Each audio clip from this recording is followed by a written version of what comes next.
The Bible says, hold fast your profession of faith. That simply means hold fast your confession of faith. Why does Bible tell us to hold fast our confession? That means there is somebody trying to change the confession that comes out from your mouth. Bible हमें आदेश देती है कि अपने मुंह के अंगीकार को थामे रहे, पर बाइबल ऐसा आदेश क्यों देती है? क्योंकि कोई है जो हमारे मुंह के अंगीकार को बदलना चाहता है.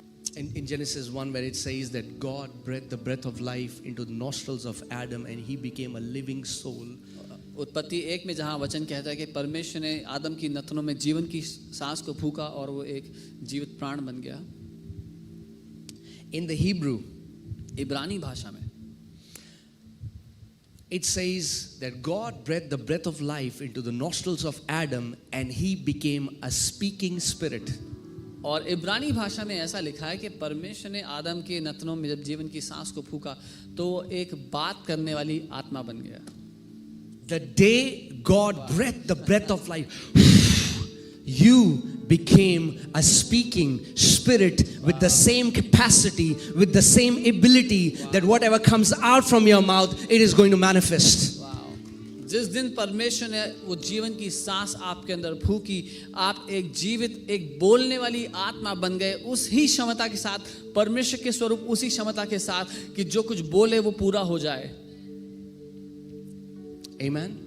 The only gap is because when man fell, this ability became so diminished that when God speaks, in the same very instant it is created, but when we speak, it takes a time. There is a time lag. There is a time lag that entered, but whatever you keep on confessing, right or wrong, will in due time manifest in your life. What a man sows, that he shall reap also. और फर्क बस इतना है कि जब मनुष्य पाप में गिर गया, उसके कारण जो ये क्षमता थी मनुष्य की, वो फीकी पड़ गई. और जहां परमेश्वर एक और बोलता है और उसी समय हो जाता है, मनुष्य जब बोलता है उसी समय नहीं, समय लगता है, लेकिन निश्चय पूरा होता है. और वचन कहता है जो कोई कुछ बोएगा उसी को वो काटेगा. That's why Bible has so much to say about your tongue. इसीलिए बाइबल इतना कुछ कहती है हमारी जुबान के बारे में. Forget about everything else. The Bible even says that life and death, God had kept it in the power of His tongue. No, your tongue. और बाकी सब भूल जाओ, बाइबल तो यहाँ तक कहती है कि जीवन और मृत्यु का सामर्थ्य परमेश्वर ने कहाँ रखा है? अपनी जुबान में नहीं, हमारी जुबान में. But just think about it, that the word of God is saying that the very life and death are hidden in our tongue, and Bible says whoever uses it will eat the fruit of it. और ये सोच के देखिए, Bible कहती है कि जीवन और मृत्यु हमारे जीभ में है और जो कोई उसका इस्तेमाल करेगा वो उसका फल खाएगा. That means if you keep on speaking death, इसका मतलब अगर आप मृत्यु बोलते चले जाएं, the fruit will be death. तो उसका फल भी मृत्यु ही होगी. And you will be thinking, it's God testing me, God putting me into trials, God putting me. It's your tongue that has caused so many trials to come in your life. और आपको लगेगा कि वो मेरी परीक्षा ले रहा है, ऊपर वाला मेरी परीक्षा ले रहा है, लेकिन आपकी खुद की जुबान के कारण आप उस परिस्थिति में हो. You know, in the book of Peter, Apostle Peter says, if you want to see good days. और प्रेरित पतरस अपनी किताब में ऐसा लिखते हैं कि अगर अच्छे दिन देखने चाहते हो जिंदगी में, then fast for 40 days. तो 40 दिन उपवास करो. ऐसा नहीं लिखा है. He says, if you want to see good days, then refrain your tongue from speaking evil. वो कहता है अगर अपने जीवन में अच्छे दिन देखना चाहते हो तो अपनी जुबान को उल्टा बोलने से रोको. That means it is God's desire that you see good days, but it depends upon your tongue. If you will learn to refrain it, you are going to see good days. इसका मतलब परमेश्वर तो ये चाहता है कि आप अच्छे दिन देखें अपने जीवन में, लेकिन आपकी जुबान इसका निर्णय करेगी कि आप अच्छे दिन देखेंगे या नहीं. So opposite situations will come. So विपरीत परिस्थितियां आएंगी. What comes out of your mouth matters the most. लेकिन उन समयों में, उन परिस्थितियों में आपके मुंह से जो निकलता है वो सबसे ज्यादा महत्वपूर्ण है. Amen. Satan cannot create anything. शैतान कुछ भी बना नहीं He's a सकता. fallen angel.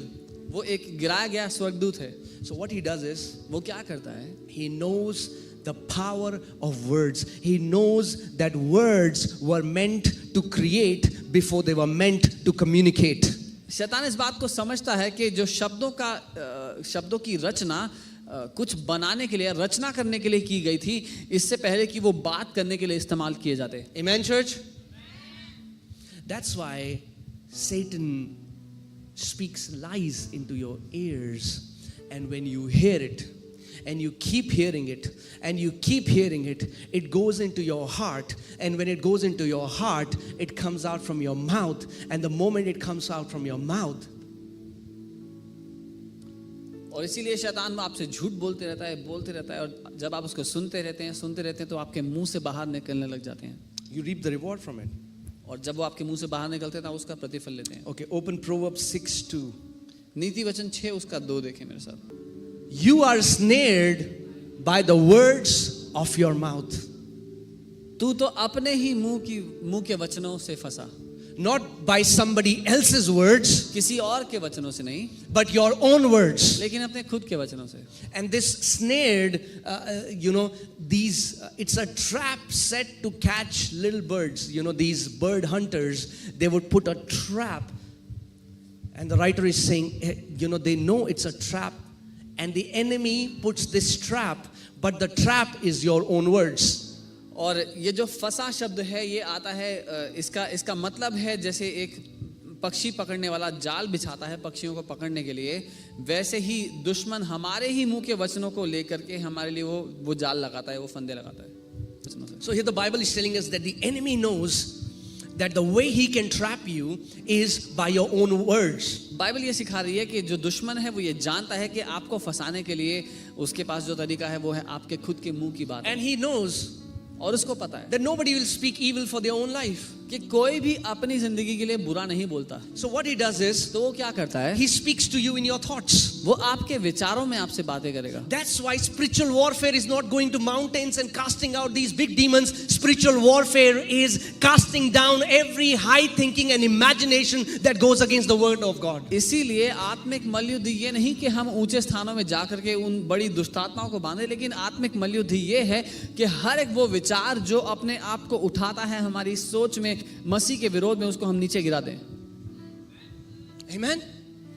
The enemy knows that God has put life and death in your tongue. दुश्मन को ये पता है कि परमेश्वर ने आपकी जुबान में जीवन और मृत्यु दोनों डाल दिए हैं. He knows it's very easy. I can easily kill this person if I can make him to speak death over him, over his children, over his family, over his business, over his job. उसको ये पता है कि वो आसानी से किसी भी व्यक्ति के जीवन, उनके परिवार, उनके बच्चों, उनके व्यवसाय, किसी भी बात में वो समस्या ला सकता है अगर उनके मुंह के द्वारा वो गलत बातें निकलवा पाए तो. So the enemy would come and speak lies to you. So दुश्मन आकर के झूठ बोलेगा आपसे. And he will whisper. और वो And you take it as your own thoughts. और वो विचारों की तरह आपको वो बातें कहेगा और आपको लगता है कि ये मेरे विचार हैं. But he's a smart fellow. लेकिन वो समझदार है. He doesn't talk as a third person. वो एक तीसरे व्यक्ति की तरह He विचार doesn't नहीं tell देगा. you nobody loves you. वो ये नहीं कहेगा कोई तुझसे प्यार नहीं करता. He says nobody loves me. वो कहता है कोई मुझसे प्यार नहीं करता. And you hear it. और आप वो सुनते हैं And you say yes. और आप कहते हैं हाँ, Nobody loves me. कोई मुझसे प्यार नहीं करता. Nobody loves me. कोई मुझसे प्यार नहीं करता. And he speaks again. और वो दोबारा वही विचार देता है. You are not wanted. तुम्हें कोई पसंद नहीं करता. You're not wanted. तुम्हें कोई पसंद नहीं. See, you will go to church, nobody will look at you. देखो तुम चर्च जाओगे कोई तुम्हारी तरफ देखेगा भी What नहीं. is happening? That is the spiritual warfare that is happening क्या हो रहा है? in यही your वो ears. The spiritual warfare happens between your ears. यही वो आत्मिक मल्लयुद्ध है जो आपके दो कानों के बीच में होता है. And you keep hearing that. और अगर आप उन विचारों को And you सुनते रहें, believe